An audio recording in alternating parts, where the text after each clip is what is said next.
So hi friends, welcome back to ఇది మన trendings. So friends, మనం ఇప్పుడు ఎక్కడ ఉన్నాము అంటే మళ్ళీ వీళ్ళ పెళ్ళికి వచ్చినాం. ఎందుకు అంటే ఈ రోజు నిన్న నెలవంక కనబడ్డది కాబట్టి ఈ రోజు నుంచి వెళ్ళి 9 రోజుల పాటు కూడా ఈ పీర్ల దేవునికి సంబంధించినటువంటి రోజులు అంటే యుద్ధ రోజులు అంటాం దీన్ని. సో ఈ రోజు నుంచి స్టార్ట్ అన్నమాట. ఈ రోజు ప్రత్యేకించి ఎప్పుడైతే స్టార్ట్ అయిందో నెలవంక స్టార్ట్ అయిన మరుసటి రోజు నుంచి పైన అంటే భద్రంగా పక్కకు పెట్టినటువంటి సవార్లని ఈ రోజు బయటకు తీస్తారన్నమాట. ఇది చాలా అద్భుతమైనటువంటి ఘట్టం, ఇంపార్టెంట్ ఘట్టం ఇది. సో ఇది దగ్గరుండి చూపిద్దాం మీకు, అంటే మీకు మంచిగా చూపిద్దాం అనే ఉద్దేశంతో నేను మా లడ్డన్న ఇద్దరం కలిసి వచ్చినాం. సో ఎక్కడ కూడా స్కిప్ చేయకండి. మీకు మొన్న చూపించినాం కదండి, మీద ఉన్నాయి అవన్నీ సవార్లు అవన్నీ వాటికి ఊదిపోగతోటి వేసి ఒక్కొక్కటి నెమ్మదిగా తీసి పాలతోటి అభిషేకం చేసి మనం ఎట్లా చేస్తామో వాళ్ళు కూడా అలా చేస్తారు. ఒక్కొక్కటి స్టెప్ బై స్టెప్ మీకు కంటికి మంచిగా చూపిస్తాం. నీట్గా చూస్తూనే ఉండండి, స్కిప్ చేయకుండా. మా ఛానల్ని ఇట్లనే ఆదరించండి.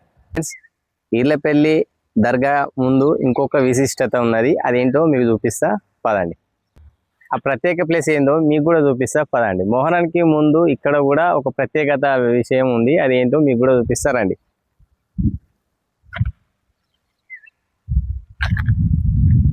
ఇదే కనబడుతుంది కదా ఆ ప్లేసు, దాని డీటెయిల్స్ చెప్తా రండి.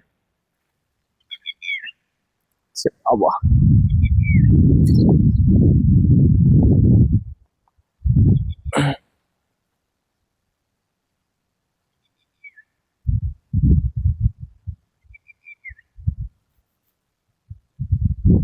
ఇదే పీర్ల చూశారు కదండి. ఇకది ఈ బండ కింద తల్లి పీరీలు బాగున్నాయట. ఇది తీస్తే ఆ మహిమ శక్తి బాగా ఉంటుందట, అందుకే ఇది తీయలేక ఇలానే ఉంచిళ్ళు. మొహరం పండుగ వస్తే ఇక్కడ కూడా ముస్తాబు చేస్తారు. సో ఫ్రెండ్స్, విషయం ఏంటి అంటే మళ్ళీ లడ్డన్న చెప్పినట్టుగా ఇక్కడ ఉన్నటువంటి రాళ్ళు చూసినా ఒకటి పెద్ద రాయి ఒకటి చిన్న రాయి ఉంది కదా, ఈ రెండు రాళ్ళు ఈ చుట్టుప్రక్కల కొన్ని పీరులు ఉన్నాయని చెప్పేసి దేవుడు వచ్చిన వాళ్ళు చెప్పిరంట. సో ఇది ఇప్పుడు కాదు, ఎప్పటి నుంచో ఉంది. అంటే ఎప్పటి నుంచో ఇక్కడ కింద ఇది బండల కింద దేవుడు ఉన్నాడు, ఆ పెద్ద తల్లి పీరి ఉందంట. ఆ పీరిని తట్టుకునే శక్తి ఎక్కువ అంట, అంటే అంత ఈజీగా ఎవరు తట్టుకోలేట, అంత మహిమాన్వితమైంది. అది బయటికి కూడా అంత తొందరగా రాదట. సో దాన్ని తీయొద్దు అనే విషయంతో అది వచ్చే టైంకి అదే రావాలి, అది పైకి వచ్చినప్పుడే తీసుకొని ప్రదర్శిద్దామని చెప్పేసి వెయిట్ చేస్తున్నారు. అప్పటి వరకు ఏంటంటే మొహరం ప్రతి స్టార్ట్ అయ్యే ముందు రోజు మాత్రం ఖచ్చితంగా ఇక్కడ ఉన్నటువంటి స్టోన్స్ కి రంగులేసి దీన్ని కూడా మంచిగా ముస్తాబ్ చేస్తారన్నమాట. సో అక్కడ దర్గాలో ఉన్నటువంటి పూజలకి ఇక్కడ మొహరం టైంలో ఆ 7-9 రోజులలో కూడా ఒకనొక టైంలో ఇక్కడికి కూడా వచ్చి కొన్ని రకాలటువంటి నమాజ్ చదవడం కానీ ఇట్లాంటివి చేస్తారన్నమాట.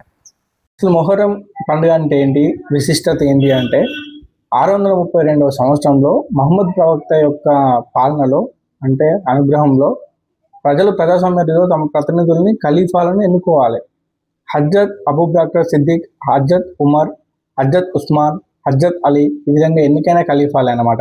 ఇమాం హసన్, ఇమాం హుస్సేన్ ఇరువు కూడా దైవ ప్రవక్త మహమ్మద్ యొక్క మనవలు అన్నట్టు, ప్రవక్త యొక్క మనవలు అన్నట్టు. వీళ్ళిద్దరు ఎవరు, ఇమాం హుస్సేను, ఇమాం హసన్.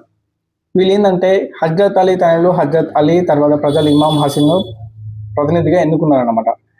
అప్పుడు సిరియా ప్రాంత గవర్నర్ మావియా, సిరియా ప్రాంత గవర్నర్ వచ్చేసి ఆయన పేరటువంటి మావియా, ఆయన ఏం చేసిండు అంటే ఈ యొక్క అతనిలో ఉన్నటువంటి హసన్ను, అంటే ఈ హసన్ను గద్ద దించాలి అని చెప్పేసి ఆయన దగ్గర ఉన్న ఆయనకి అధికార దాహం పెరిగింది. అబ్బా నేనే ఉండాలని చెప్పేసి హసన్ను ముందుగా ఎన్నికైనటువంటి హసన్ను ఏదైనా ఒక విధంగా చేసి యుద్ధం చేసి కత్తితో పోరాడి అందరినీ బలి తీసుకున్నా మంచిదే, కాకపోతే హసన్ గద్ద దించి నేనే ఉండాలి అంటే నేనే పాలించాలి అని చెప్పేసి ఒక అధికార దాహంతో కుట్ర పన్నెండు.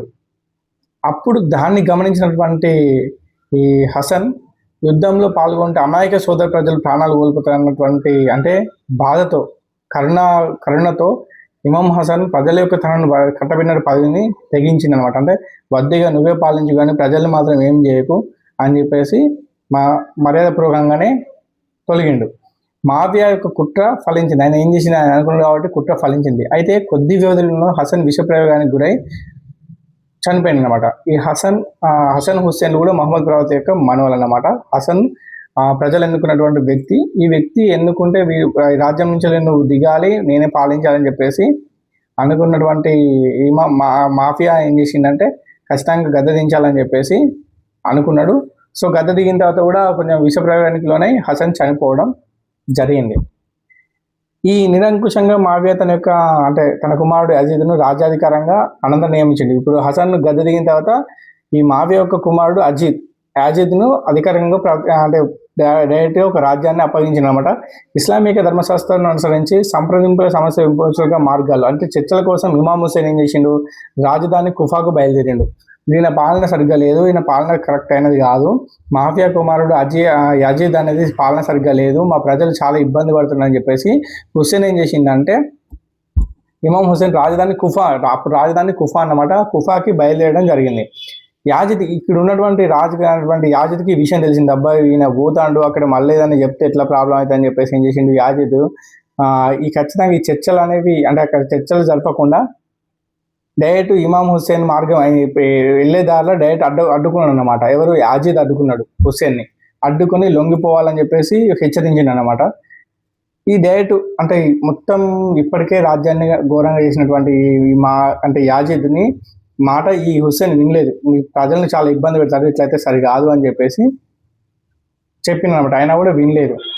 హుస్సేన్ ఏం చేసింది, కర్బలా అనే చోట అడ్డగించిన తర్వాత సైన్యాధిపతి హెచ్చరించారు, లేదు యుద్ధానికి సిద్ధపడమన్నాడు. హుస్సేన్ ఫస్ట్ చెప్పిండు, యుద్ధం చేస్తారా డైరెక్ట్ మాకు లొంగిపోతారా అని చెప్పేసి హుస్సేన్ చెప్తే అప్పటికి హుస్సేన్ కూడా చాలా ప్రజల్ని ఇంత ఇబ్బంది పడడం చూసిన హుస్సేన్, మేము అస్సలు లొంగము, మీరు మా యాజిద్ పాలన సరిగ్గా లేదు, మా ప్రజలు ఇబ్బంది పడతారని చెప్పేసి ఆయన చెప్పింది వినకుండా డైరెక్ట్ యుద్ధానికి సై అని చెప్పేసి చెప్పడం జరిగింది. అయితే ఇక్కడ ఏమైంది అంటే మిత్రులు, కుటుంబ సభ్యులు, స్త్రీలు, పిల్లలు కలిసి హుస్సేన్ దగ్గర 72 మంది ఉన్నారు. ఇమాం హుస్సేన్ వెంట ఉన్నారు. 10 రోజులు యుద్ధం జరిగింది, భీకరమైన యుద్ధం. 10 రోజుల పాటు వీళ్ళు తక్కువ మంది ఉన్నా కూడా 10 రోజుల పాటు యుద్ధంలో కష్టపడ్డారు అంటే వీళ్ళ వీరత్వానికి మనం నిజంగా సలాం కొట్టాలి. ఇమాం హుస్సేన్ పరివారం స్వల్పమైన వీరచితంగా పోరాడి అందరూ చనిపోయారు. ఇంకా ఒక్కరే మిగిలిండు, హుస్సేన్ మాత్రం ఒక్కరే మిగిలిండు. అయితే శుక్రవారం మధ్యాహ్నం నమాజ్ టైం అవుతుంది కాబట్టి ఆల్రెడీ శత్రువు దగ్గర కొన్ని నిమిషాలు అనుమతి కోరింది అనమాట. నేను నమాజ్ చేసుకుంటా, నాకు కొన్ని నిమిషాలు టైం ఇవ్వండి అని చెప్పేసి అని కోరడంతో ఆల్రెడీ టైం ఇచ్చినట్టు నమ్మించి నమాజ్ చేసే టైంలో కథం డైరెక్ట్ హుస్సేన్ని వెన్నుపోటుతో చంపడం జరిగింది. సో ఈ మొహరం 10 రోజులు కూడా విషాద దినాలే, ఇవి పండగ కాదు, చాలా శోకస్త దినాలన్నమాట. ఒక్కొక్క రోజు గడిచిన కొద్ది కొన్ని ప్రాణాలు పోయినాయి, చాలా మంది ప్రాణాలను త్యాగం చేశారు. ఒక రాజు ప్రజల కోసం రాజే బలైపోయినటువంటి రోజు, ప్రజలు కూడా వాళ్ళ రాజ్యం కోసం వాళ్ళు వీరత్వంగా పోరాడి త్యాగం చేసుకున్నటువంటి రోజు కాబట్టి ఈ రోజు అన్నీ కూడా మొహరం కూడా చాలా శోకస్త దినాలన్నమాట. అంటే ఇవన్నీ కూడా దుఃఖ దినాలే. అయితే ఇక్కడ ఏమైందంటే ఇది ఇప్పుడు మనకి ఈ మొహరం చాలా మంది దీన్ని వ్యతిరేకిస్తున్నారు. కొంతమంది నేను వింటున్నాను, చాలా మంది ఇది కాదు, ఇది కరెక్ట్ కాదు, మన హిందువులు అట్లా వెళ్ళొద్దు అది అని మాట్లాడుతున్నారు. కాబట్టి నేను ఒకటి చెప్తున్నా, ఈ హిందువుల గురించి అనే ఇది ఇప్పటి గురించి కాదు.